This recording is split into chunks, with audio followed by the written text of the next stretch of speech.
1월 9일 월요일 오늘의 주요 뉴스입니다. 뉴욕 증시는 미국의 고용 지표가 호조를 보였지만 유럽에 대한 불안감을 극복하지 못하고 혼조세로 마감했습니다. 다우지수는 0.45%, S&P 500 지수는 0.25% 내린 반면 나스닥은 0.16% 상승세를 보였습니다.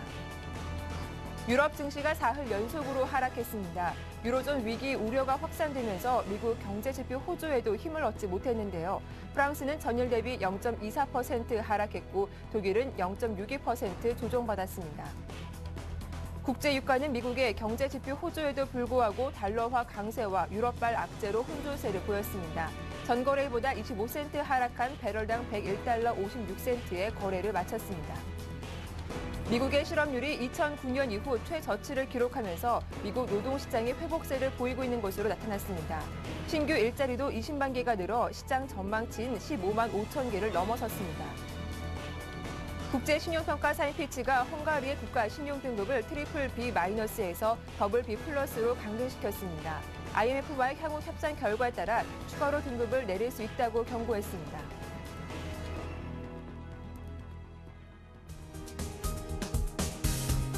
안녕하세요. 굿모닝 대박 예감 박미라입니다. 최근 미국 고용시장에 생기가 돌고 있습니다. 미국의 제조업 지표가 호조를 보인 데다가 고용 지표도 전반적으로 좋게 발표되면서 경기 낙관론이 고개를 들고 있는데요. 미국의 실업률이 3년 만에 최저치로 떨어졌고 그리고 고용 인원은 예상보다 더 많이 증가했습니다. 자, 이러한 호재에도 불구하고 뉴욕 증시는 혼조세로 장을 마치기도 했는데요. 그 이유는 여전히 유럽 쪽에서 찾아볼 수가 있겠습니다. 피치가 헝가리의 국가 신용 등급을 강등시켰고 또 IMF가 글로벌 성장률을 내릴 수 있겠다라는 우려가 나타나기도 했는데요. 자, 어디로 향할지 모르는 유럽발 악재 눈여겨보시면 좋겠습니다. 자, 이번 한 주는 또 유럽 쪽 국가들의 움직임과 기업들 실적 발표에 포커스가 맞춰져 있는데요. 저희 굿모닝 대박 예감과 함께 살펴보시면 좋겠네요. 자, 주말 동안 어떠한 글로벌 이슈가 있었는지 글로벌 핫 이슈 본격적으로 시작을 해보겠습니다. 오늘 순서는 우리투자증권 S&G센터의 정태근 전문가와 함께합니다. 안녕하세요. 네, 반갑습니다. 자, 뉴욕 증시가 사흘 연속으로 방향성 없이 움직였습니다. 유럽발 악재가 컸지만 어찌 보면은 미국 쪽의 경기 지표가 좋았기 때문에 큰 하락은 막지 않았나 싶기도 한데요. 자세한 마감 상황부터 정리해 주시죠. 네, 일단은 미국 같은 경우 경제 지표가 상당히 좋았고요. 잘 네. 아시다시피 어떤 고용 지표가 상당히 괜찮게 나왔습니다. 하지만 다시 한번 유로존이 발목을 잡는 그런 모양새가 다시 한번 연출이 됐습니다. 그래서 마감 시황을 한번 전해드리도록 하겠습니다. 미국 증시 같은 경우에 소폭 하락 출발하고 난 뒤에 조금 하락폭을 장 초반에 좀 확대시키는 그런 모습이 좀 연출이 됐습니다. 미국 정부 발표 비농업 부문 고용과 그리고 실업률이 호전이 되면서 고용 지표가 조금 개선이 되긴 했지만 유로존 경기 침체 장기화 우려 그리고 헝가리 투기 등급 강등 그리고 IMF의 글로벌 성장 전망 하향이 악재로 작용을 하면서 장 초반에 조금 안 좋은 모습이 연출이 됐습니다. 하지만 유럽 증시가 조금 마감되고 난 뒤에 미국 고용 지표가 개선된 효과로 인해서 낙폭을 회복하는 시도가 나왔었지만 조금은 유럽 우려감이 지속적으로 작용하게 되면서 역부족인 그런 모습이 좀 연출이 됐습니다.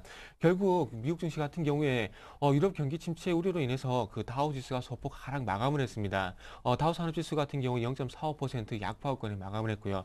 나스닥 종합지수 같은 경우는 기술주가 조금 상대적으로 강세를 보이면서 0.16% 정도 상승 마감을 했습니다. S&P 500 같은 경우에는 0.25% 하락 마감을 했고요.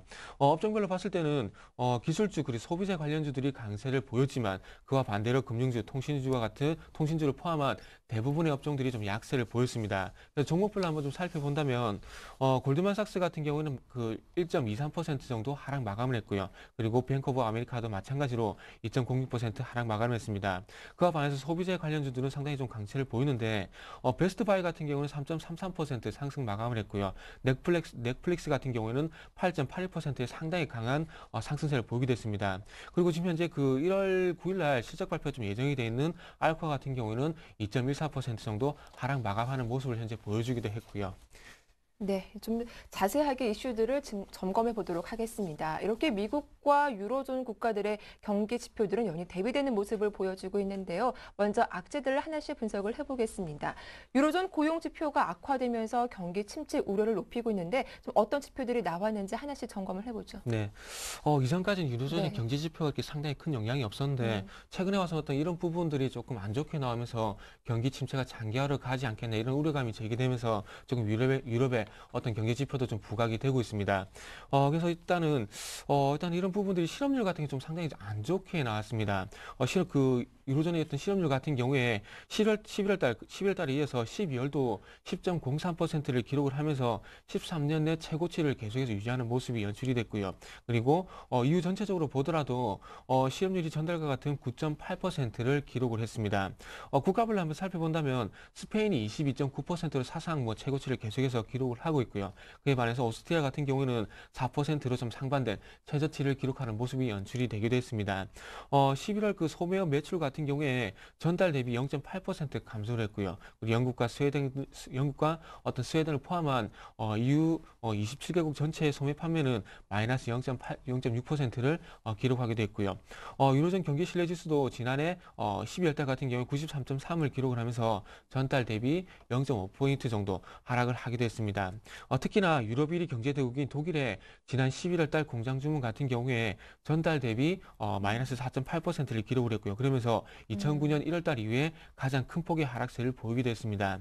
그래서 위와 같은 어떤 그 통계 수치 같은 경우에 유로존의 재정 그리고 금융위기로 인한 강력한 긴축 정책과 그리고 1630만 명에 이르는 유로존 17개국 사상 최대 실업자로 인해서 내수가 더욱 위축이 되는 것이 아니냐 그런 우려감을 자아내기도 했고요. 그러면서 글로벌 경기가 살아나지 않는 상황 속에서 유로존 경제는 더욱 침체에 빠질 수 있다는 부분들을 시사를 하기도 했습니다. 네, 최근 유로존의 또 다른 화두는 과연 헝가리가 IMF의 구제 금융을 받을 수 있을 것인지 말 것인지 의견이 분분한 상태인데요. 이런 가운데도 피치가 헝가리의 국가 신용 등급을 거의 투기 등급 수준인 더블 B 플러스로 강등시키기도 했습니다. 이 내용도 한번 짚어보죠. 네, 일단 헝가리가 조금 네. 안 좋게 얘기하면 배짱을 튕기다가 좀 네. 백기를 좀 들었다고 봐야 될 것 같습니다. 헝가리가 통화 가치 그리고 국채 가격의 급락으로 인해서 중앙은행 독립성을 보장할 뜻을 시사를 하면서 IMF와 대출 협상에 대해서 빠른 합의를 위해서 최선을 다하겠다고 밝혔습니다. 오반차 헝가리 총리가 포리인트와가 다시 시장에서 신뢰를 회복하기 위해서 정부와 그리고 중앙은행이 긴밀하게 공조하겠다고 입장을 밝혔고요. 그러면서 중앙은행법을 개정하기 위해서 긴밀하게 공조하겠다고 약속을 했습니다. 아울러 IMF와 신속한 금융지원 협상을 통해서 가능한 빨리 대출을 받기 원한다고 밝혔고요. 그래서 어쨌든 이런 부분들이 IMF의 신속한 지원을 요청했다는 그런 부분들이 피치가 좀 발빠르게 좀 신용등급을 하향 조정하는 그런 또 원인으로 작용을 했습니다. 지난해 12월 달에 S&P가 헝가리 신용등급을 정크 등급으로 강등한 이후에 피치도 헝가리의 국가 신용등급을 정크 등급으로 강등을 했습니다. 장기 등급을 종전 트리플 B 마이너스에서 더블 B 플러스로 강등을 했고요. 포린트와 표기 국채 등급도 트리플 B 마이너스로 하향 조정을 했습니다. 등급 전망 역시도 부정적으로 제시를 하면서 추가 등급 강등 가능성에 대한 부분도 열어두었습니다. 그래서 재정 상황과 그리고 대외 자금 조달 환경 그리고 성장 전망 악화 등을 이유를 제시를 하면서 등급 강등에 대한 부분을 제시를 했고요.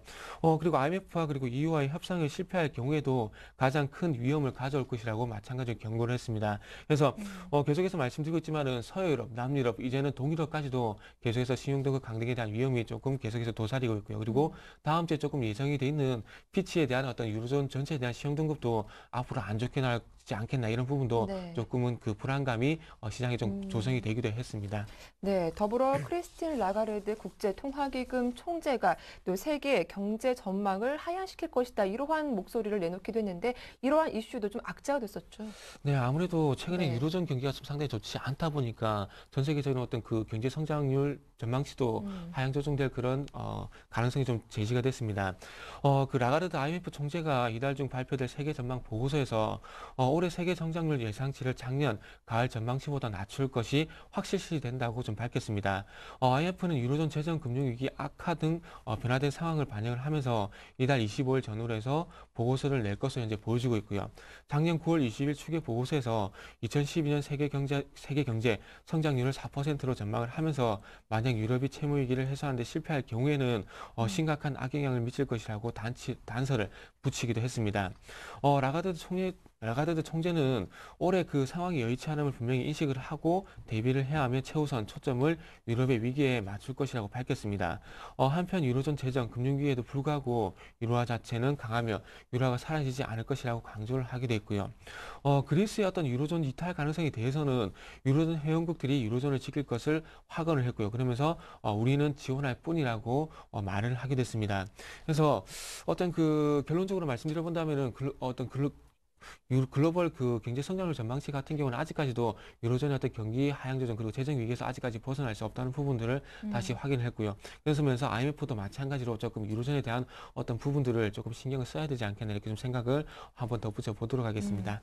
네, 이번엔 좀 호재 쪽을 살펴보겠습니다. 미국의 실업률은 3년 만에 최저로 떨어졌고 또 고용 인원은 예상보다 더 많이 증가했다고 하는데 이렇게 미국의 고용 시장 점점 회복되는 것 같아요.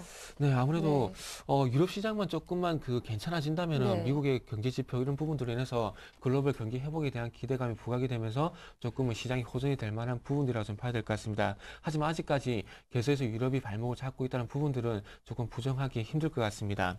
자, 미국 노동부 발표에 따르면 12월 비농업 부분 고용자 수는 전월 대비 20만 명 정도 증가를 했습니다. 시장 예상치인 15만 명을 상회를 했고요. 그리고 전달 11월 달 10만 명에 대비해서 2배가량 증가한 수치를 보이면서 상당히 큰 폭으로 개선이 된 모습을 확인할 수가 있었습니다. 세부적으로 좀 살펴본다면은 정부 부문 취업자 수 같은 경우에는 12,000명 정도 감소를 하면서 계속해서 정부 부문 같은 경우는 감소세가 이어졌지만은 민간 부분 같은 경우에는 21만 2,000명 정도 증가를 했습니다. 민간 부분 예상치인 16만 5천 명을 크게 상회라는 수치고요. 공장 부분에서 23,000명, 서비스 부분에서 15만 2천 명, 그리고 소매업에서 27,900명, 건설 부분에서 17,000명 정도 증가를 했습니다. 아울러 12월 달 실업률 같은 경우에도 8.5%를 기록을 하면서 예상치인 8.7%와 전월 8.6% 대비 소폭 개선이 되는 모습들을 확인할 수 있습니다. 아무래도 고용자 수가 좀 개선이 되다 보니까 실업률도 조금 소폭 개선시키는 그런 효과가 계속해서 발생을 하고 있습니다. 작년 평균 실업률 같은 경우는 8.9%로 2009년 평균치인 9.6%보다 상당히 개선이 되는 모습을 확인할 수가 있었고요. 그리고 글로벌 경기 침체로 2009년 875만 개 일자리가 감소한 것에 비해서 증가 속도가 조금 더디긴 하지만 2010년 94만 명에서 작년 164만 명 증가를 하면서 2006년 이후에 최고치를 기록을 하기도 했습니다. 네, 이렇게 미국의 고용 지표까지 확인을 해봤습니다. 자, 이번에는 유럽 증시 쪽으로 넘어가 보겠습니다. 유럽 증시 좀 하락폭이 큰 것 같습니다. 4흘 연속으로 내렸는데 어떻게 마감됐나요? 네, 일단 유럽 증시 같은 경우는 계속해서 좀 하락하는 부분들이 확인이 되고 있습니다. 지난주 금요일 같은 경우 영국을 제외하고는 또 마찬가지 좋지 않은 모습을 확인을 할 수가 있었고요. 유럽 증시 같은 경우에 출발은 좋았습니다. 출발은 상당히 좋았는데 소폭 상승 출발을 하면서 일단은 그날 그 금요일 날 발표 예정이었던 어떤 미국의 고용지표 개선에 대한 기대감이 반영이 되면서 상승폭을 확대시키기도 했고요. 그리고 이틀 동안 어떤 그 하락으로 인해서 이런 부분에 대한 어떤 그 저가 매수가 유입되면서 상승 출발을 했고 장 중반까지 상승세가 유지가 되기도 했었습니다. 그래서 강보합권의 어떤 상승세를 유지하던 유럽 증시가 미국의 12월 달 그 실업률이 소폭 하락을 하고 그리고 비농업 부분 고용이 개선이 되면서 상승폭을 또 확대시키는 신호가 나오기도 했었고요. 하지만 이런 부분들은 조금 전에 말씀을 드렸듯이 장 중반 이후에 상승폭이 급격하게 꺾이면서 하락 전환을 했습니다. 미국 고용지표 개선에도 불구하고 13년의 최고치를 기록한 유로존의 실업률 그리고 어떤 소매업 매출 부진이 경기 침체가 장기화될 것이라는 그런 부분들을 어떤 우려감이 좀 증폭이 되면서 하락 전환시키는 그런 요인들로 좀 작용을 했습니다. 그리고 마찬가지로 헝가리가 IMF에 그 신속한 협상을 요청을 했고요. 그러면서 이런 부분들이 헝가리의 신용등급을 하향 조정한 영향으로 인해서 하락폭을 좀 그 확대시키는 그런 영향도 영향으로 이렇게 확인이 되기도 했습니다. 그래서 최근 자본 확충을 위해서 대규모 유상증자를 계획하고 있는 이탈리아 은행인 유니크레딧 같은 경우에 11% 정도 폭락하는 그런 모습들이 연출이 되기도 했고요. 그리고 업종별로 한번 살펴본다면은 은행주와 자동차주가 상당히 큰 폭으로 약세를 보이면서 시장 약세를 주도를 하기도 했습니다. 그래서 독일 같은 경우는 0.62%, 그리고 프랑스 같은 경우에는 0.24% 하락 마감을 했습니다. 어떻게 본다면은 약보합권에 마감을 했지만은 어떤 고점 대비해서는 1% 넘는 하락세를 보였기 때문에 상당히 조금 안 좋은 네. 부분이라 말씀드려야 될 것 같고요. 그리고 어떤 유로존의 어떤 그 영향에서 조금 한 발짝 물러나 있는 영국 증시 같은 경우에는 0.45% 정도 강보합권에 마감을 하는 그런 모습을 확인을 하기도 했습니다. 네, 이번에는 상품 시장도 체크해 보겠습니다. 자, 일반적으로 미국 고용지표 호조는 경기 회복에 대한 기대감을 불러와서 유가 상승 요인이 되기도 하는데요. 지난 금요일 국제 유가는 소폭 혼조세를 보이면서 하락세를 보였습니다. 그 이유 무엇인지 들어보고 또 금값 흐름도 짚어볼게요. 네. 일단 유가 같은 경우에는 네. 일단은 그 이란으로 비롯한 것도 지정학적 리스크 때문에 최근에 계속해서 상승세를 보여주고 있습니다. 하지만 지난주 금요일 같은 경우는 유럽이 조금 유럽의 어떤 그 경기 침체에 대한 우려 때문에 그런 부분들이 좀 반영이 되다 보니까 이탈리아 국채금리가 다시 한번 7%를 오버를 하고요. 그러면서 국채금리가 상승한다는 부분들은 국채 가격이 하락한다는 이 부분이 될 수가 있겠죠. 국채 가격이 하락한다는 부분들은 어떻게 본다면은 유로화가 하락을 보일 수밖에 없고요. 그래서 아무래도 유럽 불안을 일어났던 달러화가 좀 강세를 보이면서 조금 유가가 좀 약세를 보였습니다. 그래서 유가가 아직까지 그 혼조세를 보이긴 했지만 아직까지 높은 수준이 101.56달러를 지금 기록을 했습니다. 마찬가지로 달러가 좀 강세를 보이다 보니까 어떤 그 통화 가치가 좀 상승했다는 부분, 그런 부분들이 좀 반영이 되면서 대표적인 어떤 상품이라 할 수 있는 금값도 조금 유가와 마찬가지로 혼조세를 보이는 부분들을 확인할 수가 있었고요. 그러면서 그래서 유로화가 달러 대비 16개월 내 그 최저치를 기록을 했습니다. 유로 환율이 1.27달러를 기록을 하면서 최근에 와서 그 최저 마지노선을 할 수 있는 1.3달러를 하락하는 그런 부분들이 연출이 좀 계속해서 되고 있는 부분도 확인할 수가 있고요. 어쨌든 유럽에 대한 위기가 계속 장기가 된다면은 어떤 유로에 대한 네. 그 약세는 계속해서 불가피하지 않겠나 이렇게 좀 덧붙여 보도록 하겠습니다. 네, 또 이번 주는 유럽 국가들의 움직임과 미국 기업들의 실적 발표가 첫 테이프를 끊을 텐데 이 주요 일정들 전해봐 주시죠. 네, 일단 이번 주에 네. 상당히 많은 이슈들이 있습니다. 그래서 차례를 한번 좀 살펴보도록 하겠습니다. 네. 9일부터 한번 살펴본다면은, 미국의 3개월물 그 290억 불, 그리고 6개월물 270억 불 정도의 그 어떤 국채 입찰이 예정이 돼 있고요. 그리고 이제 또 어닝이 좀 시작됐습니다. 알코아의 4분기 실적이 또 예정이 돼 있기도 합니다. 그리고 유럽 쪽도 한번 눈을 한번 돌려본다면은 독일과 프랑스의 어떤 정상회담이 예정이 돼 있고요. 그러면서 프랑스의 단기 국채 그리고 독일의 6개월물 40억 유로 입찰이 예정이 돼 있습니다. 그 10일로 한번 넘어가 본다면은 미국의 어떤 3년물 320억 불 국채 입찰이 예정이 돼 있고요. 그리고 그리스 같은 경우에는 6개월물 12.5억률의 입찰이 예정이 되어 있고, 그리고 오스트리아 같은 경우에도 5년물, 10년물 13억 유로 정도의 입찰이 예정이 되어 있습니다. 10일 같은 경우는 미국의 연준의 베이지북이 공개가 되고 10년물 210억 불이 국채 입찰이 예정이 되어 있습니다. 그리고 유럽 쪽 같은 경우에는 독일과 이탈리아의 어떤 정상회담이 예정이 되어 있고요. 10일 같은 경우에는 상당히 좀 이슈가 많습니다. 미국의 실업수당 그리고 12월 소매 판매 경제 지표가 예정이 되어 있고요. 그러면서 30년물 130억 불 정도의 국채 입찰이 예정이 되어 있고요. 유럽 같은 경우에는 BOE 그리고 유럽 중앙은행의 금리 결정이 예정이 되어 있습니다. 그리고 조금 전에 서두에 말씀드렸던 피치가 유로존의 어떤 신용등급 전망이 발표가 예정이 되어 있고요. 그 중국 쪽 같은 경우에는 12월 PPI, CPI 물가 그 지표가 예정이 되어 있고, 우리나라 같은 경우에는 한 옵션 만기일이 예정이 되어 있기도 합니다. 그리고 아울러 스페인의 3, 4년물 입찰이 또 예정이 되어 있기도 하고요. 그 13일 같은 경우에는 미국의 수입 물가 그리고 미시간대 소비자 심리지수 그리고 무역 수지가 발표 예정이 되어 있습니다. 그리고 JP모간의 4분기 실적이 발표가 되면서 미국 금융지의 어떤 실적이 예정이 되어 있고요. 그리고 한국이 금통위를 개최를 하게 되면서 금리 결정이 예정이 되어 있고요. 그리고 이탈리아 같은 경우에는 12일과 13일로 이틀 일정으로 5년물 국채 입찰이 예정이 되어 있기도 합니다. 그래서 이번 주 같은 경우에 상당히 어떤 이슈라든지 그리고 경제 지표가 많은 부분들이 예정이 되어 있습니다. 그래서 이런 부분들이 조금 시장의 변동성을 확대시키는 요인으로 좀 작용하지 않겠나 이렇게 좀 덧붙여 보도록 하겠습니다. 네, 말씀 잘 들었습니다. 지금까지 정태근 전문가와 함께했습니다. 수고 많으셨어요. 네, 감사합니다.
네, 글로벌 마감 시황 살펴봤습니다. 내용들이 상당히 많았는데요. 과연 이런 재료들이 오늘 국내 증시에 어떤 영향을 미칠지 분석을 해보겠습니다.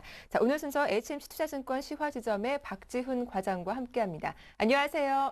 네, 안녕하세요. 네, 일단 미국과 유럽들 지표로만 보면은 확연하게 디커플링 현상을 보였습니다. 오늘 국내 증시 어떤 영향을 좀 받을까요?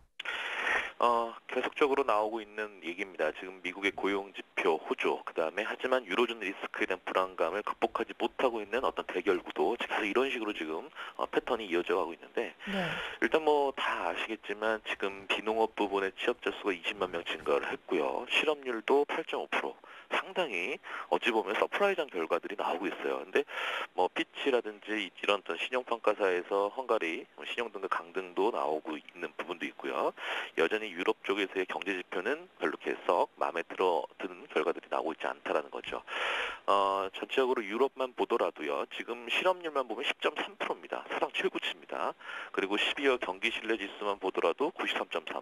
또 전월보다 또 0.5포인트 더 하락하는 부분들이 나오고 있어요. 그래서 미국의 어떤 전반적인 고용 상황과 비교했을 때는 상당히 실망스러운 그런 과정들이 나오고 있고요.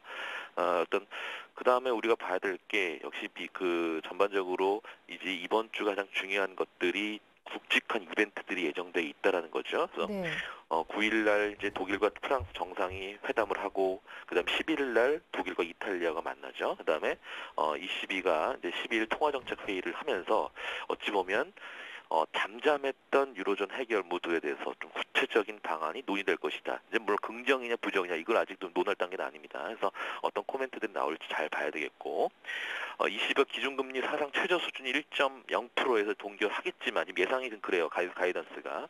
근데 이제 국채를 추가 매입할 것이냐, 이제 이거에 좀 약간 물음표를 좀 달 수 있겠죠. 그리고 유럽 쪽에서도 4분기 실적을 발표하는 이제 실적 어닝 시즌이 이번 주도 시작되겠죠. 그래서 이런 흐름들 잘 봐야 될 것 같고, 이란에 대한 제재, 뭐 이런 것들 유가에 대한 흐름들, 지금 원자재가 다소 좀 한풀 좀 꺾였죠. 그래서 다소 좀 재미없는 그런 한 주를 보냈는데, 여튼 지금 방향성이 이제 나오지 않은 나올 가능성이 큰 한 주가 되지 않겠냐. 그래서 24일 날 열린 FOMC에 대한 기대감이 상당히 고조가 돼요. 왜냐하면 그 전 주말이죠. 그래서 금요일과 토요일 날 연준 의사들이 부동산 시장을 위한 추가적 조치에 대한 촉구 발언 이런 것들이 나오면서 24일 날 열린 FOMC에 대한 그 기대감 보충. 그러니까 미국 쪽에서 상당히 괜찮은 거리들이 나오고 있는데 그걸 계속 유럽에서 압박하고 있는 흐름들. 그래서 이번 주 미국의 경제지표 소비 동향에 대한 그런 흐름들 역시 긍정적으로 나올 것인데, 이것을 자 유럽 쪽에서 어떤 뉴스들이 나오면서 이것을 희석시킬지 아니면 좀 촉진제 역할을 할지 상당히 중요한 한 주가 되지 않겠냐. 그래서 우리 입장에서도 그런 어떤 뉴스 플로우들이 상당히 촉각 예민한 그런 상황이 되지 않겠나 싶습니다. 네, 이번 주는 뭐 국제적으로도 그렇지만 국내적으로도 이벤트가 상당히 많습니다. 좀 어떻게 전망을 해보고 전략을 세워봐야 할지 오늘 제 전략도 좀 부탁드릴게요. 2012년 이번 주가 가장 중요하지 않겠나 싶습니다. 저 네. 개인적으로 어찌 보면 상당히 긴장되는 한 주다. 그리고 이제 방향성이 결정될 시기가 됐다. 저는 이렇게 생각합니다. 그래서 어찌 보면 리스크를 해지하는 차원에서 주 초에 현금 확보하는 것도 방법이 될 수가 있습니다. 그래서 위로든 밑으로든 위로 가게 되면 상당히 많은 폭 상승이 갈 것이고, 밑으로 가게 되면 소위 말해서 폭락이 나올 거라고 저는 생각을 하는 이번 주입니다. 그래서 주 초에는 횡보세가 예상이 됩니다만은 주 후반에는 아주 큰 방향성이 결정되는 한 주다 이렇게 생각합니다. 그래서 이번 주 우리가 지켜봐야 될 것들은 역시 오늘부터죠. 그래서 계속적으로 이번 주 중반까지 중국 쪽에서 물가지수라든지 여러 가지 지표들이 발표되겠죠. 그래서 중국의 경기가 턴어라운드라는 어떤 긍정적인 예상을 해볼 수가 있겠고, 또 고용지표 괜찮았으니까 역시 전반적인 미국의 경제지표는 매크로 쪽에서는 긍정적인 기대를 할 수 있겠다. 하지만 실적 부분이라든지 그런 것들에 대해서 발목을 잡을 수도 있겠다라는 거죠. 그래서 유럽의 자본 확충도 상당히 문제가 될 수 있어요. 예를 들어서 지금 그 유니크레딧 같은 경우가 지금 70억 유로에 45% 낮은 가격의 유증을 발표했거든요. 이건 뭐냐면 자본 끌어들이기에는 상당히 어렵다는 거, 불안감이 상당히 증가한다라는 것을 반증하는 얘기였죠. 그래서 현재 낮은 가격 증자를 실시한다는 얘기는 돈이 그만큼 빨리 필요한다는 얘기고 디레버리징에 대한 불효가 매우 커졌다는 거죠. 그래서 주주 가치는 아무 의미가 없는 거예요. 주주 가치가 훼손되든 말든 지들이 먹고 살겠다는 거죠. 일단 이런 것들은 건전한 흐름, 돈의 머니플로우에 대한 흐름이 아주 안 좋다는 거예요. 그래서 여하튼 저는 개인적으로 한 51대 49로 일단 하방으로 보고 있어요. 51이 하방이다. 49는 상승인데 일단 내일이 되면서 점점 이 51과 49에 대한 비중을 제가 이 시간을 통해서 말씀을 드릴 계획이고요. 자, 접근을 할 때 이제 섹터 플레이를 해야 된다. 그렇다면 건설과 인터넷, 중국 내수 쪽 기계업종은 괜찮고 단기 패턴으로는 조선주가 괜찮다. 이렇게 생각하고 있고요. 코스닥은 전주까지 급등 나왔던 종목을 탐할 구간은 지났다. 폭락이 나올 수 있다. 이렇게 생각하는 겁니다. 그래서 종목의 선순환 구조에서 일단 이제 싼 놈을 차라리 노릴 때가 되지 않았냐. 뭐 정책이라든지 수주 모멘텀에 집중할 필요가 있고 EPS 상향하는 종목들을 담아야 된다. 그래서 접어주 있는 종목들을 담을 필요가 있고 그런 종목들 기관층에 들어온 것들 저번 주 후반부터 들어온 것들이 하나씩 목격됩니다. 예를 들어서 뭐 동일금속, 한국카본, 제닉, 시우메디칼 이런 여러 가지 종목들 있지 않습니까? 소위 말해서 때가 타지 않은 종목들을 우리가 좀 주워 담을 수 있는 저럴 찬스가 이번 주다라는 거죠. 그래서 주초반 정리를 하면 주초반 횡보 장세는 나올 것이다. 하지만 주 후반에는 뭐 옵션 만기다 여러 가지 금통이다. 굵직한 국내도 이벤트가 많지 않습니까? 하지만 그것이 국내 이벤트가 방향을 결정하지는 않을 것이다. 그래서 중요한 건 유럽 쪽에 대한 어떤 방향이 국내도 고스란히 또 미국에도 고스란히 이길 것이다. 저번 주까지는 미국이 유럽을 이겼다라고 생각한다면 자 이번 주는 유럽이 미국과 이머징 동아시아를 이길 가능성이 크다는 겁니다. 그래서 이제 이번 주는 딴 거 보지 마십시오. 오히려 미국이 오르던 미국이 빠지던 중요한 거는 유럽을 보실 필요가 있고요. 그런 관점에서 종목을 접근하시는 방법이 돼. 하지만 오전 주 초반부터 공격적으로 뭐 매수라든지 매도라든지 방향을 먼저 선점하지 말자. 그리고 확인하고 해도 늦지 않으니까 그런 식으로 전략을 짜시는 게 맞겠다 이렇게 생각합니다. 네, 말씀 잘 들었습니다. 지금까지 HMC 투자증권 시화주점의 박지훈 과장과 함께했습니다. 도움 말씀 고맙습니다. 네, 감사합니다. 잠시 후 이슈가 이어집니다.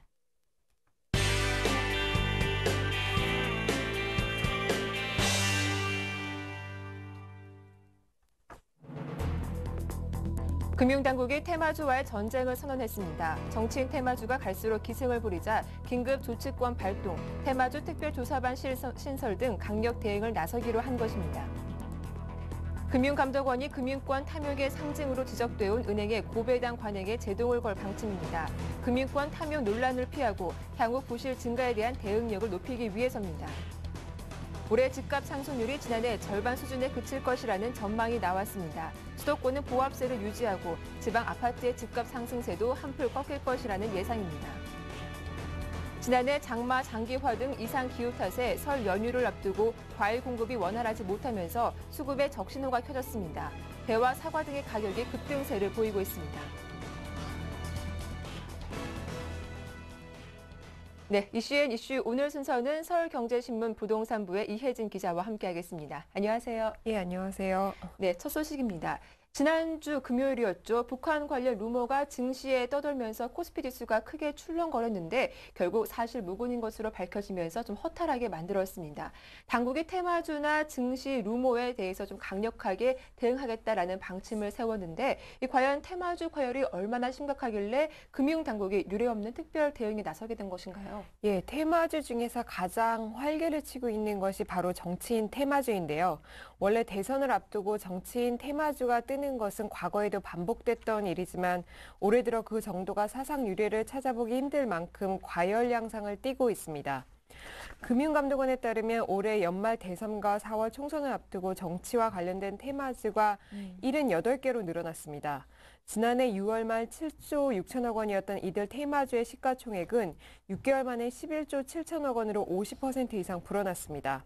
같은 기간 유가증권과 코스닥 시장 시총은 줄어든 점으로 미뤄볼 때 정상적인 증가라고 보기는 어렵습니다. 선거를 앞두고 정치 테마주의 시가총액이 10조 원을 훌쩍 넘어설 정도로 급팽창한 것은 전례가 없는 일입니다. 대표적인 것이 바로 안철수, 박근혜 테마주인데요. 안철수 연구소 주식은 약 6개월 만에 700% 넘게 상승했습니다. 박근혜 테마주로 분류된 보령 매디앙수도 2배 가까이 뛰었습니다. 테마주가 급등하면 개인 투자자들은 묻지마식 추종 매매 유혹에 빠지게 되는데요. 이를 이용해서 일부에서는 소문을 유포하고 가격을 띄운 다음 개인들이 추종 매매를 하면 팔고 떠나는 식의 시세 조종 의혹이 제기되고 있습니다. 이미 거래소와 금감원에서는 일부 조작 의심 사례를 발견하고 면밀 조사에 들어간 상태입니다. 네, 금융당국이 앞으로 이런 루머나 테마주에 어떻게 대응할지 좀 구체적인 계획이 나와 있는 상태입니까? 예, 우선 신속한 조사를 하겠다는 방침입니다. 테마주와 관련해 불공정 거래가 의심되면 증권선물위원회가 긴급 조치권을 발동합니다. 이를 통해서 금융당국의 심의를 거치지 않고 검찰에 곧바로 통보하게 되는데요. 조사 기간이 기존에 비해서 3, 4개월 정도 단축될 전망입니다. 또 테마주 특별조사반도 신설하게 되는데요. 여기서는 테마주에 편승한 주가 조작이나 북한 루머와 관련된 부정 거래 등을 전담하게 됩니다. 또 테마주 관련 종목을 조사할 경우 언론에 바로바로 공개할 방침입니다. 그동안 금융당국에서는 조사 중인 종목에 대해서는 공개를 안 하고 조사가 끝난 다음에 공개를 했었는데요. 이제는 신속한 공개를 통해서 더 큰 피해를 막기로 했습니다. 네. 자, 은행권에서는 다음 달 개최되는 이사회에서 슬슬 배당에 대한 이야기가 나올 텐데요. 당국이 그동안 고배당 자제를 요구해 왔었는데 좀 구체적인 지침이 나왔다면서요? 예, 그동안 호황기 때는 고배당과 보너스 장치를 벌이다가 경영이 악화되면 공적 자금에 손을 벌리는 은행들의 행태를 막기 위해서 정부가 고배당을 자제하라고 누차 구두 경고를 해왔는데요. 이번에 그 실행 방안을 들고 나왔습니다. 금융감독원은 최근 은행들한테 자본 적정성 5개년 운영 계획을 만들어 제출하라고 요구했습니다. 이에 따라 은행들은 배당 목표 수준과 자기 자본 비율 목표층에 대한 5개년 계획을 세워서 당국에 제출해야 됩니다. 당국은 이 계획을 토대로 은행들의 자기 자본을 높이도록 유도해서 배당을 줄일 방침입니다. 정부는 현재 평균 2% 수준인 은행들의 보통주 자기자본 비율을 이르면 내년까지 4%대로 끌어올리도록 할 방침입니다. 은행들이 자기자본 비율을 높이려면 벌어들인 돈을 주주들에게 배당을 통해 나눠주기보다는 은행 내부에 쌓아두어야 합니다. 또 지주사에 대한 배당도 제한되는데요. 지주회사 체제인 국민, 신한, 우리, 하나, SCJ, 시티은행이 이에 해당합니다. 지주사가 보험이나 카드 과 같은 다른 금융회사로부터 받은 배당금에 대해서도 네. 상한선을 적용하는 방안이 유력하게 검토 중입니다.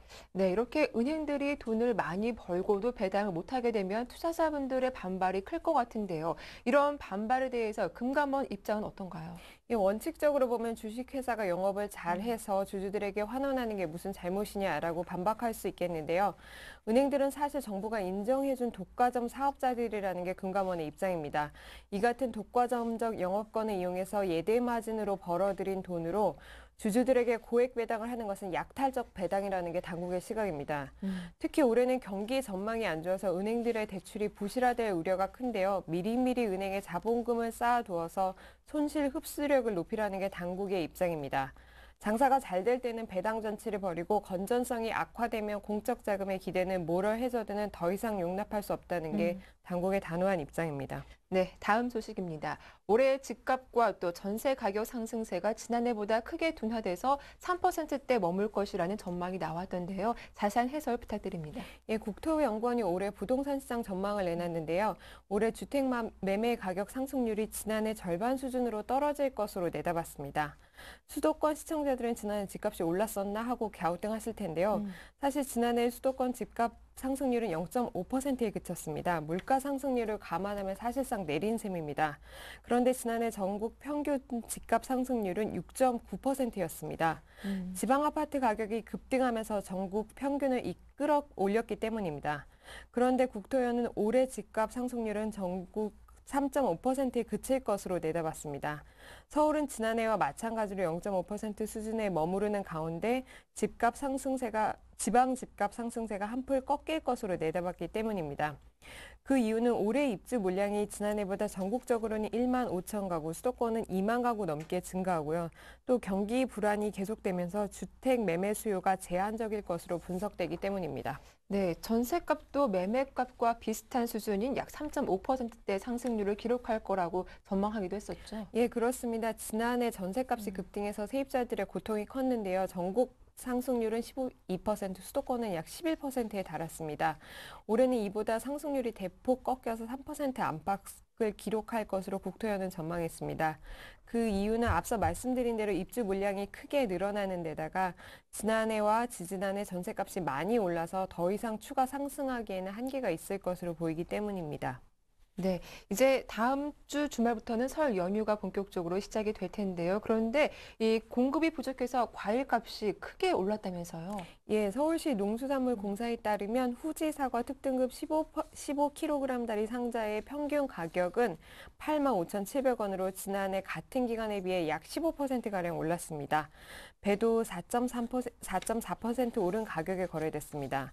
제사용품으로 쓰이는 밤과 대추도 급등했는데요. 밤은 약 80% 올랐고 대추는 약 35% 올랐습니다. 이렇게 과일값이 오른 것은 이상기후 때문인데요. 지난해 사과 수확량은 2006년 이후 최저치였고 배도 2000년 들어서 가장 적은 생산량을 기록했다고 합니다. 특히 선물용으로 쓰이는 상품 수확이 줄어들어서 올해는 과일 선물보다는 생활용품이나 가공식품 선물을 주고받는 경우가 늘어날 것으로 보입니다. 네, 끝으로 주간 일정 정리해 주시죠. 예, 10일에는 기획재정부가 민생안정 대책을 내놓고요. 금융위원회는 중소기업 자금 점검 결과를 발표합니다. 11일에는 재정부가 상반기 재정의 60%를 조기 집행하기 위한 액션 플랜을 내놓고요. 통계청은 지난 한 해 고용 동향을 집계해서 발표합니다. 12일에는 지식경제부가 외국인 투자 총액을, 한국은행이 올해 통화 정책 방향을 각각 발표합니다. 13일에는 홍석호 지식경제부 장관이 30대 그룹 기획조정실장들과 간담회를 갖습니다. 네, 말씀 잘 들었습니다. 지금까지 서울경제신문 부동산부의 이혜진 기자와 함께했습니다. 수고 많으셨습니다. 이어서 이슈앤 진단 함께하겠습니다.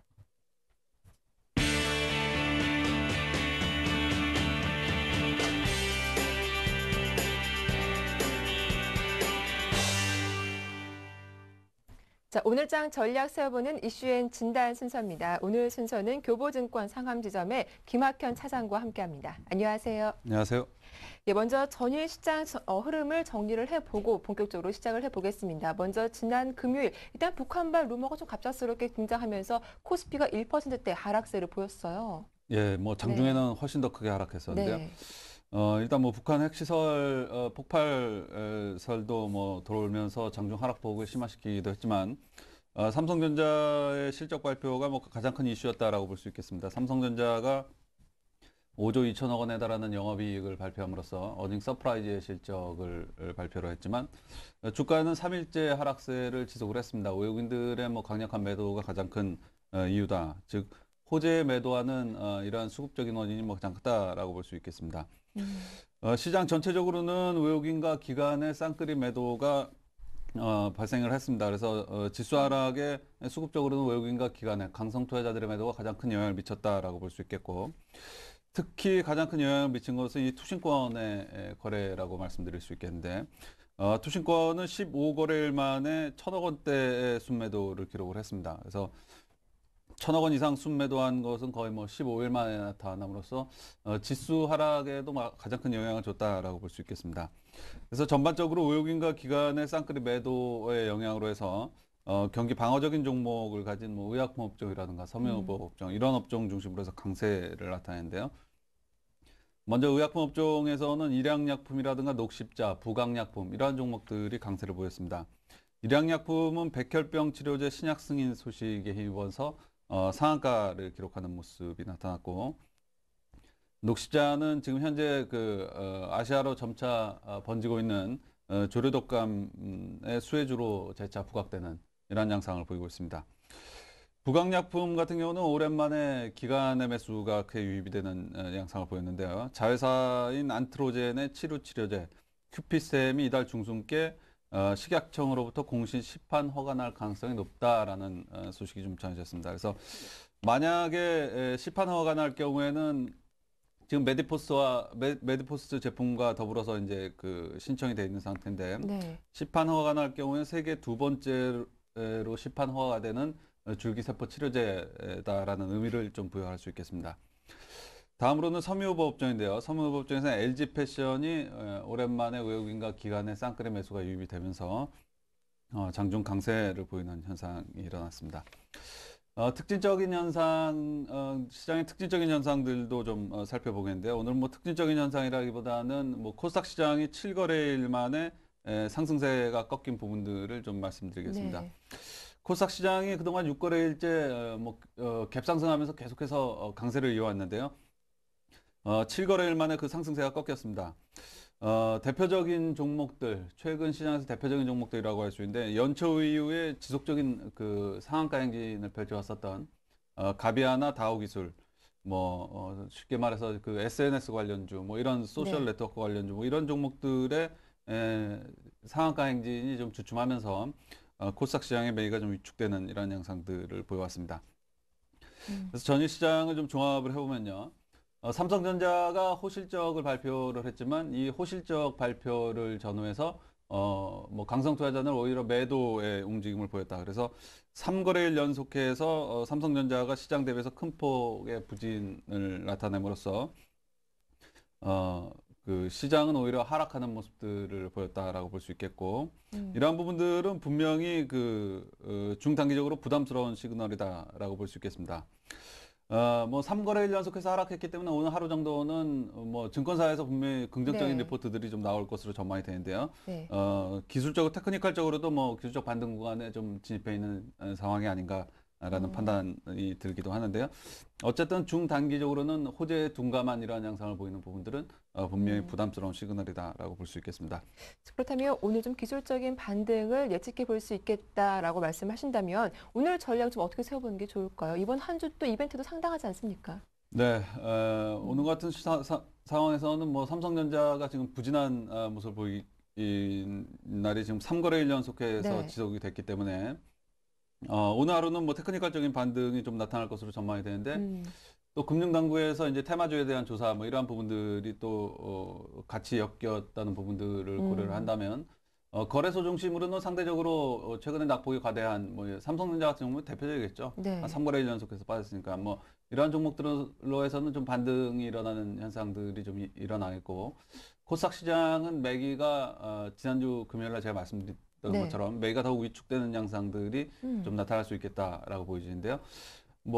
단기적으로는 삼성전자 같이 많이 빠진 종목이나 아니면은 이 유럽 리스크로부터 좀 자유로울 수 있는 종목들. 네. 예를 들면 현대해상과 같은 보험주, 혹은 LG 패션과 같은 내수주, 혹은 중국 소비주들. 이러한 종목들이 각광받을 수 있겠고, 중장기적으로는 테마주여서 역시 일정 정도 위축이 불가피하겠지만, 네. 지금 시장의 가장 큰 화두는 역시 삼성과 애플의 경쟁 구도 속에서 발전하는 산업이라고 볼 수 있겠습니다. 그러한 산업 같은 경우 이제 예를 들면 모바일 산업 같은 것인데요. 네. 이러한 쪽으로는 계속해서 주목해 볼 만한 상황이 아닌가라는 판단입니다. 네, 그렇다면 좀 테마주 앞으로 매기가 좀 꺾이면서 상승세가 위축되고 있다라고 하셨는데 테마주가 좀 이번 한 주도 좀 약한 모습을 이어갈 것인지 아니면 그 가운데서도 강한 테마주가 있을 것인지 어떤 테마주 좀 주목해서 봐야 할지 좀 설명해 주시죠. 예, 투자는 네. 미래 배팅을 거는 행위라고 볼 수 있겠는데요. 지금 테마주에 대한 조사 이런 부분들로 해서 사실 정치인 테마 같은 경우는 밸류에이션을 무시한 굉장히 좀 어이없는 테마다라고 또 얘기해 볼 수 있겠는데요. 네. 그렇지 않은 테마가 덩달아 하락하는 이러한 현상이 일어난다면 그렇지 않은 테마로 해서는 계속해서 좀 분할 매수하는 전략도 필요하겠다라고 볼 수 있겠습니다. 그래서 그러한 테마 중에 하나를 오늘 좀 소개를 해드리려고 하는데요. 바로 이 모바일 산업과 관련된 쪽들입니다. 사실 스마트폰이라는 게 우리 생활 속에 들어오면서 굉장히 큰 생활의 변화를 이끌었는데 그 변화를 이끈 것이 애플이라고 볼 수 있겠습니다. 이 애플의 스마트폰의 모바일 혁명을 창조적 혁신이라고 부른다면 그 이후에 삼성전자의 주가가 저점 대비해서 50% 상승한 것은 창조적 혁신 이후에 진화와 성장을 모멘텀으로 해서 하드웨어에서 강력한 경쟁력을 가지고 있는 삼성전자가 더욱 발전할 것이다. 이러한 스토리라고 볼 수 있는데요. 네. 이 모바일 혁명 1기와 모바일 혁명 1기에서 2기로 넘어가는 이 과정 속에서 반드시 필요한 통신 기술이 있는데요. 그것이 바로 속도가 보다 빠른 무선 통신 기술이라고 볼 수 있습니다. 그것이 바로 지금 실현되고 있는데 그것이 바로 LTE라고 볼 수 있는데요. 예를 들면 LTE라는 것은 그 유선 시장에서는 모뎀, 전화로 하는 그 모뎀 통신에서 그 초고속 인터넷으로의 변화되던 시기와 거의 흡사한 그 구도를 가지고 있다라고 볼 수 있겠습니다. 근데 이 유선 통신에서 모뎀에서 초고속 인터넷으로 변화를 할 때 가장 빠르고 가장 크게 성장한 산업이 바로 이 포털과 게임 시장이라고 볼 수 있겠습니다. 이 포털 시장의 성장은 그 온라인 광고를 기반으로 하고 있는데요. 결국에는 이제 이 광고 산업과 온라인 게임 시장이 가장 크게 성장을 했다라고 볼 수 있겠습니다.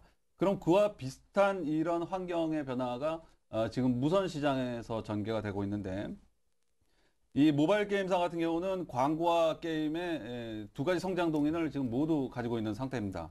특히 이제 컴투스 같은 경우는 최근 애널리스트들이 리포트를 작성을 할 때, 이제부터는 뭐 광고회사라고 불러다오라고 뭐 얘기를 할 정도인데요. 예를 들면 모바일 게임 같은 곳에 실제적으로 우리가 뭐 앱 같은 거를 다운받아서 이제 모바일 게임을 실행을 하다 보면 그 옆에 반드시 이제 광고 같은 것들이 삽입이 되기 마련인데요. 이러한 부분들은 기존의 온라인 게임사들이 향유하지 못했었던 부분들까지 네. 동시에 그 가장 성장력이 높은 이 두 가지 성장 동인을 동시에 가지고 있다라고 볼 수 있겠습니다. 그래서 특히 이제 그 성장성이 높은 중국의 스마트폰 보급률은 이제 14% 내외입니다. 과거에 시장 보급률이 어떠한 산업이 일어날 때 시장 보급률이 10%에서 50%로 갈 때 가장 높은 주가 상승률을 보였는데요. 네. 과거 1920년대에 자동차 산업이 보급될 때 GM과 포드의 주가가 크게 급등했던 이런 경우가 있거든요. 또 하나로는 뭐 NC소프트의 온라인 게임 시장에서 NC소프트가 이 중국 시장이 개화되면서 주가가 한 차례 크게 레벨업던 경험이 또 있거든요. 네. 그래서 전체적으로 여러 가지 맥락으로 봤을 때 이 모바일 게임 산업은 계속해서 주목해 볼 만한 필요가 있다라고 보이는데요. 이러한 모바일 게임의 선두자는 단연 그 게임빌과 컴투스라는 회사를 들 수 있겠습니다. 게임빌 같은 경우는 적은 개발 인력을 가지고 높은 수익성을 지금 보이고 있는 상태고, 컴투스 같은 경우는 상대적으로 많은 개발 인력을 가지고 있지만 낮은 수익성을 보이고 있습니다. 그래서 향후 성장 동력으로 본다면 뭐 컴투스 같은 많은 개발 인력을 가지고 있는 회사도 유망하겠다라고 볼 수 있겠고, 온라인 게임 업체에서 이제 그 모바일 게임으로 진화하고 있는 기업들이 있습니다. 그런 기업들이 바로 위메이드나 JC 같은 종목인데요. 이러한 종목의 주가도 좀 최근 크게 급등한 상태라고 볼 수 있겠고, 이 모바일 게임 시장이 더욱 성장한다면 온라인 게임사 중에 상대적으로 대형사로 볼 수 있는 NC소프트, 네오이즈 게임즈 뭐 이런 종목들도 상당히 유망하겠다라는 판단을 가지고 있는데요. 특히 최근에 이 두 종목이 크게 하락한 부분들을 감안을 할 때는 네. 투자를 고려해 볼 만한 시점도 서서히 되어가는 것이 아닌가라는 판단입니다. 네, 눈여겨볼 만한 테마로 오늘 모바일 게임주에 대해서 자세하게 전망을 들어봤습니다. 지금까지 교보증권 상암지점 김학현 차장과 함께했습니다. 수고 많으셨습니다. 감사합니다. 네, 굿모닝 대박 예감 1부 순서는 여기까지입니다. 저희는 잠시 후 2부에서 인사드리겠습니다. 함께해 주셔서 고맙습니다.